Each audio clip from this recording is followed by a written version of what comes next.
श्री चंद्रकांत हंडोरे जी, श्री बजरंग पूनिया जी, श्री विश्वजीत कदम जी, श्री अरुण दुर्वाडकार जी, मलोजी राजे छत्रपति जी, Shri we Patil ji, Shri Sandeep Desai जी, महाविकास आघाड़ी के प्रत्याशी श्री ऋतुराज पाटिल जी, श्री राजू आवले जी, श्री गणपत राव पाटिल जी, श्री मदन करंडे जी, श्री राजू लटकर जी, श्री केपी पाटिल जी और श्री राहुल पाटिल जी। यहाँ उपस्थित सभी नेतागण जो मंच पर आसीन हैं, मेरे सभी बहन भाई, आप सबका इस मीटिंग में बहुत बहुत स्वागत। बहनें काफ़ी समय से इंतज़ार कर रही हैं,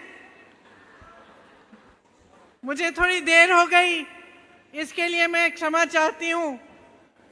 वैसे मैं भी सुबह से ही निकली हुई हूँ। देखिए, ये जो आपकी धरती है, ये बहुत सुंदर और बहुत महान धरती है। इसने हमेशा हमारे देश को मार्गदर्शन दिया।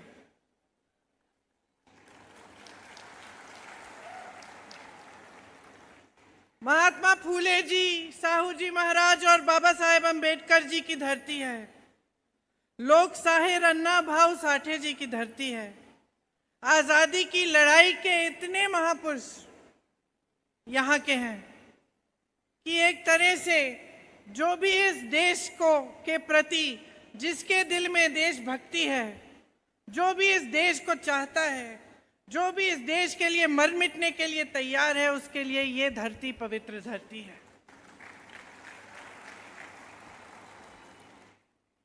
यहाँ से समानता, मानवता का संदेश आया, यहीं से उठा। तमाम महापुरुषों ने देश भर में ये संदेश फैलाया। यहाँ के संत ज्ञानेश्वर जी, संत नामदेव जी, संत तुकाराम जी ने प्रेम, समानता का संदेश फैलाया। मन में गंदगी साफ करने वाले और प्रेम जगाने वाले संत गाडगे महाराज जी भी महाराष्ट्रियन थे। आज़ादी की लड़ाई यहाँ से गांधी जी लड़े, तिलक जी लड़े, गोखले जी, बाबूराव धारवाड़े जी, स्वामी बारके जी, क्रांति सिंह नाना पाटिल जी, क्रांति सिंह नागनाथ अन्ना जी, वसंत दादा पाटिल जी, सब आज़ादी के लड़ाई में जुटे रहे। इस देश को आज़ाद करने में, इस देश के संविधान को बनाने में, इस देश को आगे बढ़ाने में सबकी भागीदारी थी। और आप सबके पूर्वज, यहाँ के किसान, यहाँ की आम जनता भी उस आज़ादी की लड़ाई में शामिल हुई। इसीलिए यहाँ आकर गर्व महसूस होता है। यहाँ आकर ऐसे लगता है कि वो जो आधार है हमारी राजनीति का, उसे निभाना चाहिए। वो जो असूल हैं उन्हें कायम रखना चाहिए। जिन पर हमारे देश की नींव डली, उन्हें मजबूत रखना चाहिए। इसीलिए चुनाव के समय खास तौर से जब मैं देखती हूँ कि तमाम दलों के नेता आते हैं, भाषण देते हैं, बड़े बड़े नेता, देश के प्रधानमंत्री, देश के मंत्री और बहुत मशहूर नेतागण, तो मेरे दिल में, मुझे नहीं मालूम कि आपके दिल में ये उम्मीद होती है कि नहीं, लेकिन तो मेरे बोलेंगे, कुछ सकारात्मक बोलेंगे, देश की भलाई के लिए बोलेंगे, चाहे किसी भी पार्टी के हो। और एक उम्मीद ये भी होती है कि कहीं ना कहीं सच्चाई बोलेंगे। इसीलिए जब मैं उनके भाषण देखती हूँ और उनकी बातें सुनती हूँ, तो चाहे वो किसी और पार्टी के ना हो, निराश हो जाती हूँ। खास तौर से प्रधानमंत्री मोदी जी के जो भाषण मैं आजकल सुन रही हूँ, निराश करने वाले भाषण हैं, क्योंकि उनमें सच्चाई नहीं दिख रही है। ऐसा लगता है कि कह कुछ रहे हैं, कर कुछ और रहे हैं। और देश के प्रधानमंत्री से प्रदेश के मुख्यमंत्रियों से, बड़े बड़े नेताओं से हम ये उम्मीद नहीं रखते।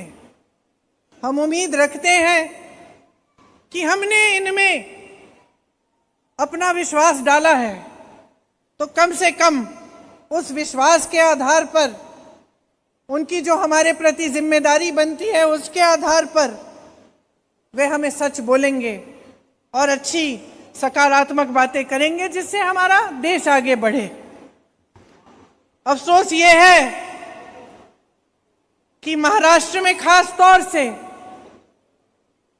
आपकी इस धरती का अपमान हो रहा है। छत्रपति शिवाजी महाराज जी का भी अपमान हो रहा है, क्योंकि जो उनके असूल हैं वो रोज रोज तोड़े जा रहे हैं, खत्म किए जा रहे हैं। प्रधानमंत्री जी मंच पे आते हैं, बाला साहेब ठाकरे जी का नाम लेते हैं बाला साहेब ठाकरे जी का, और जब प्रतिमा बनने जाती है शिवाजी महाराज जी की तो उस प्रतिमा को पूरा करने का काम ही नहीं करते। एक प्रतिमा बनी, वो दह गई, उसमें इतना भ्रष्टाचार था। दूसरी प्रतिमा को पार्लियामेंट से निकाला गया, संसद से हटा दिया गया। तीसरी प्रतिमा का शिलान्यास किया 7 साल पहले, आस्ते आस्ते काम बंद हो गया, उसको बनाया ही नहीं। बाल ठाकरे जी की बात करते हैं और उन्हीं के बेटे की पीठ में इन्होंने छुरा घोंपा। किसानों की बात करते हैं, किसानों के लिए 10 सालों में किया क्या? 2.5 साल से यहाँ पे महायुति सरकार है, 10 सालों से केंद्र में मोदी जी की सरकार है, यहाँ के किसानों के लिए किया क्या? किस मुंह से किसानों के लिए बात कर रहे हैं? तो जो कह रहे हैं ऐसा लगता है कि सिर्फ बोलने वाली बातें हैं। महिलाओं की बात करते हैं, चुनाव के 4 महीने पहले महिलाओं के लिए एक स्कीम निकाल दी, 1500 रुपए आपको हर महीने देने की। अभी तक क्या कर रहे थे? जब आपका समय आ रहा था त्योहार मनाने का, किसी के घर में किसी की शादी कराने का, तब महंगाई इतनी थी कि आप कुछ कर नहीं पा रहे, कुछ खरीद नहीं पा रहे, कुछ बना नहीं पा रहे हैं। आप दुकान जाती हैं, आधी चीजें छोड़ के वापस आ जाती हैं। कोई बीमार पड़ जाता है, घर में घबराहट हो जाती है कि हम इनका इलाज कैसे करेंगे। बच्चों की फीस देनी पड़ती है, आप लोन लेके फीस दे रहे हो। माँ बाप दिन रात काम कर रहे हैं बच्चों को पढ़ाने के लिए, लेकिन महंगाई का सामना हो ही नहीं पा रहा है। चाहे कितने भी लोग काम कर रहे हैं एक परिवार में, महंगाई इतनी बढ़ चुकी है कि सब झुक गए हैं उसके बोझ से। और मोदी जी आपके सामने मंच पर आते हैं, चुनाव के लिए आपकी एक स्कीम बना देते हैं, लाडली बहना, और वो सोचने लगे हैं कि इस स्कीम से 4 महीनों में आपको 1500 रुपए दे देकर आपके वोट ले लेंगे। और आपसे कितना लिया है इन सालों में? कितना खर्चा करना पड़ रहा है आपको छोटी सी साधारण चीजों के लिए? ये कोई पूछ भी रहा है?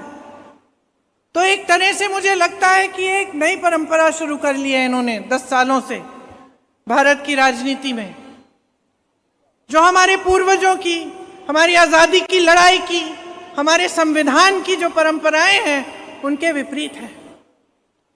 ये इनकी जो परंपरा है, इसमें इनके लिए जनता के प्रति कोई जवाबदेही नहीं है।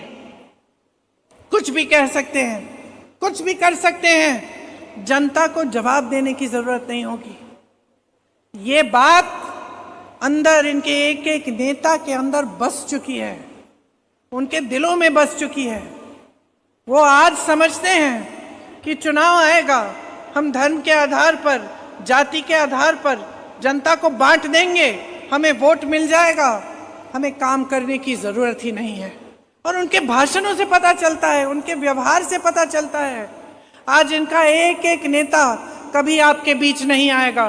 प्रधानमंत्री तो छोड़िए, इनके नेता ही नहीं आते आपके बीच, मंत्री नहीं आते, आपसे मिलते जुलते नहीं हैं। इनको कैसे मालूम कि आपके संघर्ष क्या है, आपका जीवन क्या है, आप किस तरह से अगला दिन देख रहे हो, किस तरह से आप संघर्ष कर रहे हो, कैसे अपने बच्चों को पढ़ाने के लिए आप कैसे आगे बढ़ रहे हो, ये समझ नहीं पा रहे हैं। एक तरह से कट गए हैं, अपनी दुनिया में रहते हैं।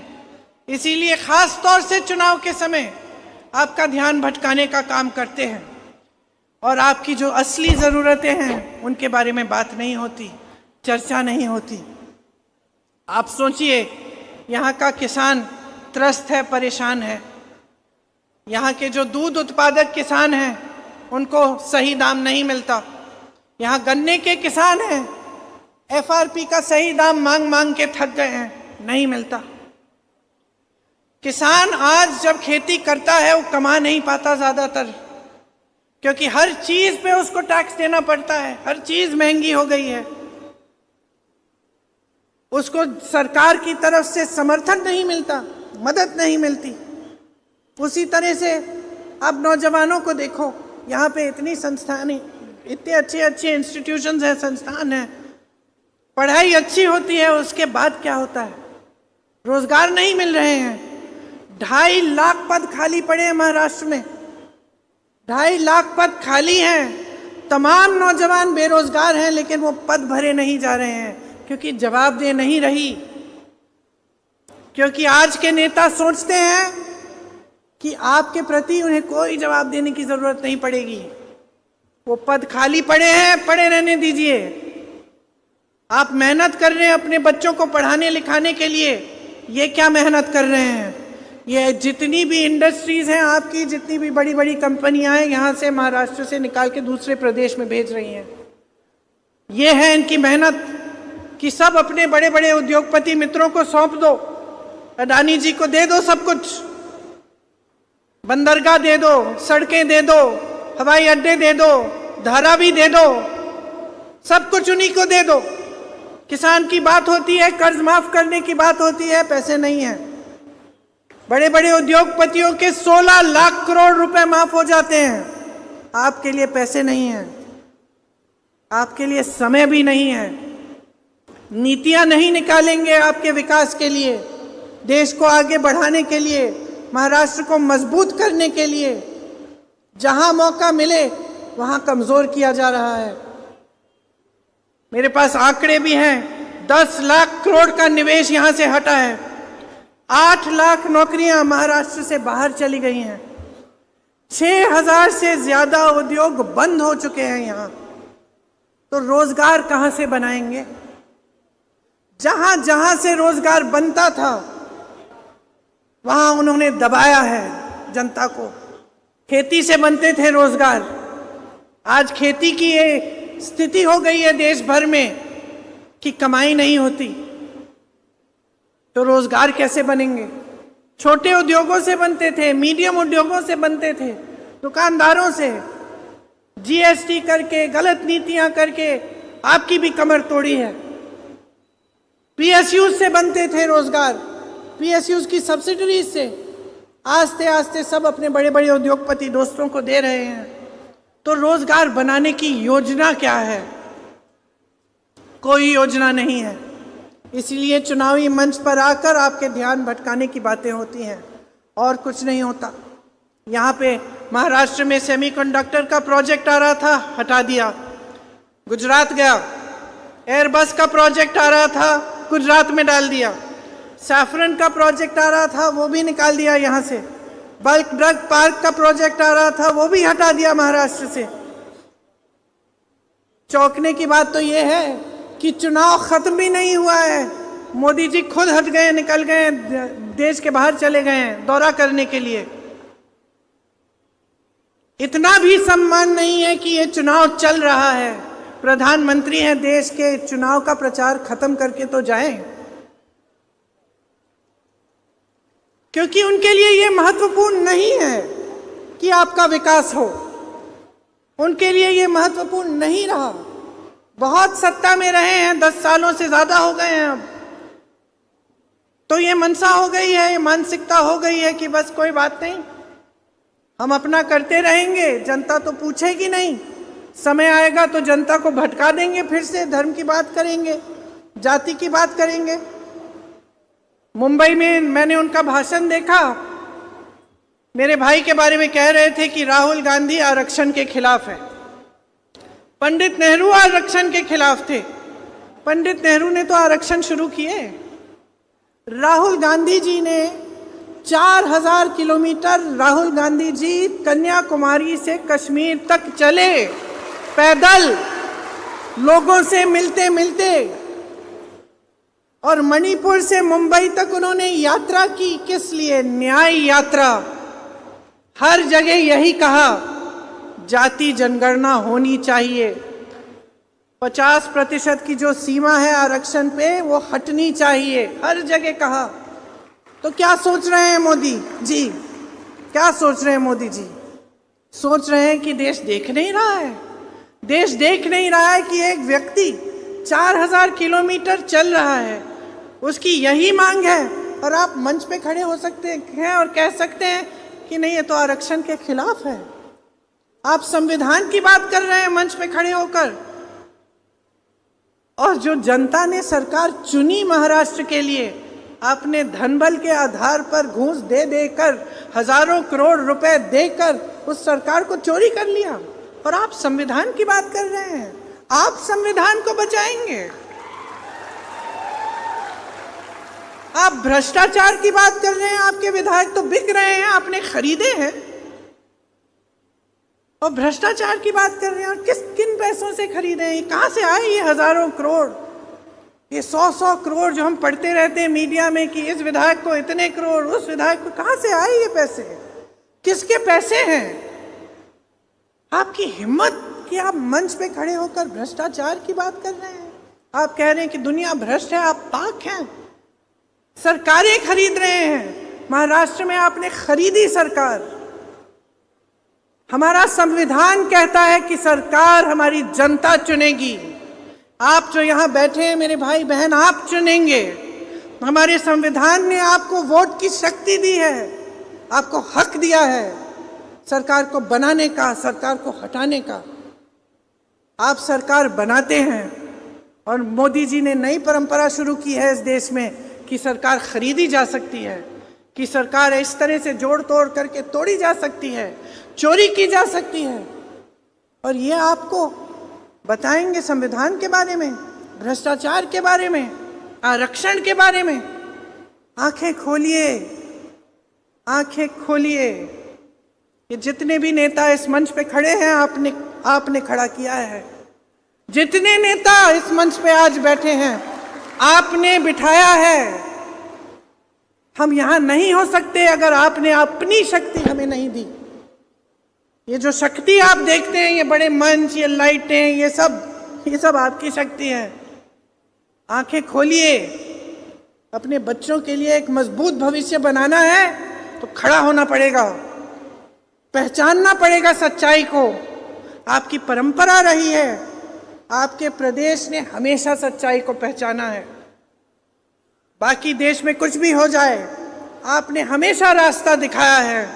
मैंने शुरू में कहा, हम आज़ाद नहीं होते अगर आपके महापुरुषों ने, आपके किसानों ने, यहाँ की जनता ने आज़ादी की लड़ाई नहीं लड़ी होती। तो आज आंखें मूंद के क्यों बैठे हैं? आज ये सब देख रहे हैं, अपने सामने सारा नंगा नाच हो रहा है, और आप कुछ कह नहीं रहे हैं, चुप हैं। देश देख रहा है, आप देख रहे हैं। यहाँ मेरी बहनें महंगाई से पिस रही हैं, किसान तड़प रहे हैं, नौजवान रोजगार देख ढूंढ के भटक रहे हैं, हर जगह मिल नहीं रहा है रोजगार। सब संघर्ष आप करें, सब मेहनत आप करें, ईमानदारी से आप अपना जीवन जीने की कोशिश करें। हमारी कोई जिम्मेदारी नहीं बनती, नेताओं की कोई जिम्मेदारी नहीं बनती, जो सरकार चला रहा है उसकी कोई जिम्मेदारी नहीं बनती। उसको क्या ईमानदार होने की जरूरत नहीं है? उसको दिन रात काम करने की जरूरत नहीं है क्या आपके लिए? सिर्फ मंच पे आए और आपको बहका दें, ये काफी है? कब से होने लगा ये? कब से ये नई परंपरा बन गई हमारे देश में? आपने बनने क्यों दी? बंद करा दीजिए इसको। अब बहुत हो गया है, 10 सालों से ज्यादा हो गया है। आप मोदी जी, उनके नेताओं की सारी राजनीति देख रहे हैं, समझ लीजिए क्या है। विकास नहीं हो रहा है, महंगाई बढ़ रही है, बच्चों को रोजगार नहीं मिल रहा है, जिसकी सेटिंग होनी है उस सब की सेटिंग हो रही है। बड़े बड़े उद्योगपतियों को भी देख लिया आपने, आजकल कुछ नहीं छिपता, सोशल मीडिया पे सब कुछ दिख जाता है, कौन क्या कर रहा है, कैसे कर रहा है। और हाँ, एक चीज मोदी जी ने अपने मुंबई के भाषण में कही जिससे मैं सहमत हूं, कि सच्चाई एक दिन निकल आती है। और आज अगर मेरी एक आशा है, एक उम्मीद है कि मेरी देश की ये जनता जो हमेशा जागरूक रही है, मेरी ये बहनें जो रोज संघर्ष कर रही हैं, कोई इनकी सहायता नहीं कर रहा है, मेरे ये किसान भाई जो कड़ी धूप में खून पसीना बहा रहे हैं इस देश के लिए, जिनके बेटे सरहद पे जाकर हमारे देश की सुरक्षा करते हैं, मेरी ये आशा है, ये उम्मीद है कि आप जागेंगे, कि आप इस देश की राजनीति को फिर से बदल डालेंगे, कि आप एक नई सरकार लाएंगे अपने प्रदेश में जो आपके लिए काम करे, जिनकी नीतियां आपके लिए बने, बड़ी बड़े उद्योगपतियों के लिए नहीं, आपके बच्चों के भविष्य को मजबूत बनाने वाली नीतियां बने। ये उम्मीद है मेरी आपसे। आपने देखा होगा कि महाविकास अघाड़ी का जो गठबंधन है, हमारा गठबंधन कुछ गारंटी दे रहा है आपके लिए। हम कह रहे हैं हम कुछ चीजें करके दिखाएंगे। मैं आपसे आग्रह करती हूं कि हमारे मुंह से ये बातें निकल रही हैं, इस पे मत जाइए। आप देखिए कि जहां जहां हमारी सरकारें हैं, जिन प्रदेशों में हमने गारंटी की बात की, क्या उन प्रदेशों में ये गारंटी लागू हो रही है कि नहीं? खुद देखिए, किसी को फोन करिए कर्नाटका में, किसी से पूछिए तेलंगाना में, हिमाचल में किसी से पूछिए कि वाकई ये चीजें कर रहे हैं। आपको पता चलेगा कि जब छत्तीसगढ़ में हमारी सरकार बनी थी, 24 घंटे के अंदर अंदर हमने किसानों के कर्ज माफ करने शुरू किए। आपको पता चलेगा कि जो गारंटी हमने दी थी वो आज भी जहां जहां कांग्रेस की सरकारें वहां पूरी हो रही हैं। और जब आपको ये पता चलेगा तो आपको सोचना चाहिए कि जो 2.5 साल से सरकार में रहे हैं, आपको चुनाव के 3 महीने पहले 1500 रुपए पकड़ा कर आपका वोट लेने की कोशिश कर रहे हैं, लेकिन बगल में एक प्रदेश है जहां जिस दिन सरकार बनी उस दिन से गारंटी पूरी होनी शुरू हो गई। हम जानते हैं कि महिलाओं के लिए, मेरी बहनों के लिए कितना संघर्ष है। मैं अच्छी तरह जानती हूँ बहनों कि चाहे आप बाहर जॉब करें, चाहे आप खेती करें, चाहे आप कुछ भी काम कर रहे हैं बाहर, आप घर आके भी काम करती हो। और हम सब महिलाओं का यही सिलसिला है, कुछ अलग नहीं है। ये नहीं है कि कोई बड़े घर का हो तो भूल सकता है कि घर पे परिवार है, बच्चे हैं, बच्चों का खाना देखना है, बच्चों की पढ़ाई देखनी है, बच्चों की सेहत देखनी है। तो हम चाहे बाहर भी काम करें, घर आकर भी काम करते हैं, आखिर में सोते हैं। परिवार के सारे सदस्य सो जाते हैं, तभी महिला सोती है। समाज का बोझ महिला उठाती है, भविष्य महिला बनाती है, क्योंकि बच्चों की परवरिश भी महिला करती है।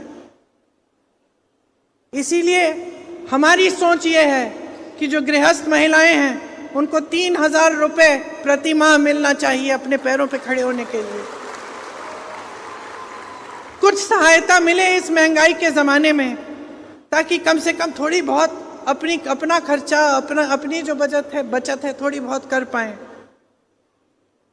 हमारी गारंटी है कि हमारी सरकार आएगी तो हम जातिगत जनगणना कराएंगे और हम 50% जो आरक्षण की सीमा की कैप है उसको हम हटाएंगे। राजस्थान में हमारी सरकार थी, 25 लाख की बीमा कराई थी हमने वहां स्वास्थ्य के लिए।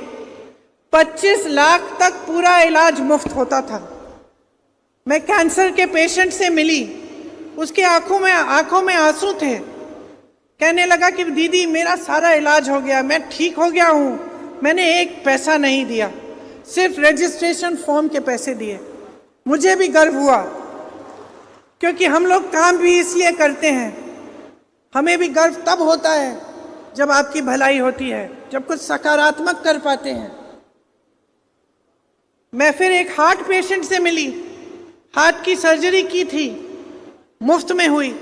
वही स्कीम हम यहाँ लाना चाहते हैं कि 25 लाख तक स्वास्थ्य बीमा आपको मिलेगा, मुफ्त दवा मिलेगी। किसानों को समृद्ध बनाने के लिए 3 लाख रुपए तक का कर्ज हम माफ कराएंगे और नियमित कर्ज चुकाने पर 50,000 रुपए भी आपको प्रोत्साहन दिया जाएगा। युवाओं से हमारा वचन है कि जो 2.5 लाख नौकरियां, रोजगार खाली पड़े हैं, उनको हम जल्दी से जल्दी भरेंगे। ये नहीं होगा कि खाली पद पड़े हैं और बेरोजगार बच्चे हैं और वो पद नहीं दिए जा रहे हैं, इन बच्चों को रोजगार नहीं दिया जा रहा है। ये नहीं होगा हमारी सरकार में। और एक बेरोजगारी का भत्ता भी हम 4,000 रुपये नौजवानों को देना चाहते हैं। देखिए, चुनाव के समय जैसे मैंने कहा, इधर उधर की बातें बहुत हो सकती हैं। मैंने ये भी कहा कि मेरी उम्मीद है, मेरी आशा है कि आप जाग जाओगे। इसका मतलब क्या है? चुनाव को अपनी समस्याओं के बारे में बनाओ। जिस तरह से महाभारत में श्री अर्जुन ने जब निशाना मारा, उनको सिर्फ मछली की आंख ही दिखी और कुछ दिखा नहीं। आप भी अर्जुन बन जाओ।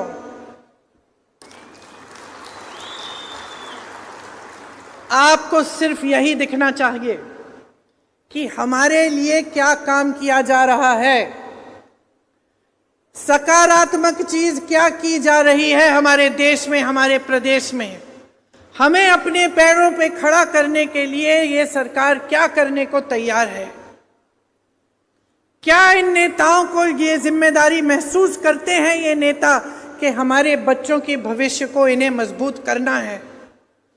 क्या अगर इनकी सरकार बनेगी तो हमारी बहनें, महिलाएं और मजबूत बनेंगी? इन्हें सशक्त करने का काम होगा कि नहीं होगा? क्या किसानों के लिए सहूलियत मिलेगी, सहायता मिलेगी? क्या हम सब कमा पाएंगे जब हम मेहनत करेंगे? क्या भ्रष्टाचार थोड़ा कम होगा? आप इन चीजों पर ध्यान रखिए। आप अपना पूरा ध्यान अपने ऊपर रखिए। आप देश की जनता हो, आपने देश बनाया है, ये देश आपका है। सतर्क हो जाओ, जागरूक हो जाओ। चुनाव में भारी से भारी बहुमत से महाविकास आघाड़ी के हर कैंडिडेट को, हर उम्मीदवार को भारी से भारी बहुमत से जिताओ,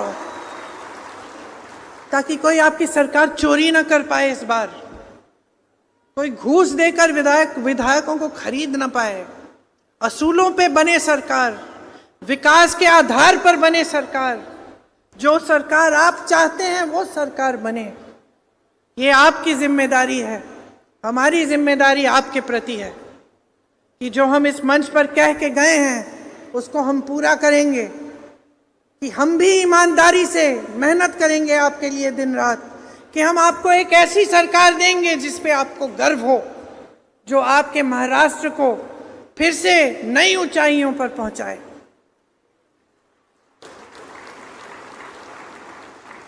तो बड़ी लंबी चौड़ी बातें की हैं मैंने आपसे, लेकिन मैं देख रही हूं आप ध्यान से सुन रहे हैं, क्योंकि मैं जानती हूं कि आप थक गए हैं। सरकार से उम्मीद रखते हैं मदद हो, भविष्य बने, रोजगार मिले, मजबूती बने। तो मैं आपको यहाँ खड़े होकर कहना चाहती हूँ कि हमारा पूरा प्रयास होगा कि हम ऐसी सरकार आपको दें। यहाँ कोल्हापुर में कांग्रेस परिवार का पुराना नाता है आपके नेताओं के साथ। बंटी पाटिल जी बैठे हैं, इनके पिताजी मेरे पिताजी और मेरी दादी जी को अच्छी तरह जानते थे। शिक्षा के क्षेत्र में कितना काम किया उन्होंने, बहुत महत्वपूर्ण भूमिका रही उनकी। यहाँ हमारे कई उम्मीदवार हैं आज, इसके लिए चश्मे की ज़रूरत है। दादा गणपत राव जी कहाँ है? आइए। ऋतुराज पाटिल जी, राजू अवाले जी, मदन करंदे जी, राजू लाटकर जी, नंदा बबूलकार जी, राहुल पाटिल जी, केपी पाटिल जी, ये हमारे उम्मीदवार हैं। इनको भारी से भारी बहुमत से जिताइए।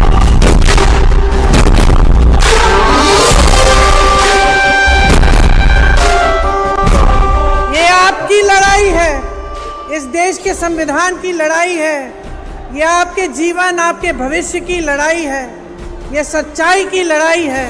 खड़े हो जाइए, हमारे साथ कंधे से कंधा लगाइए और एक नया भविष्य बनाइए।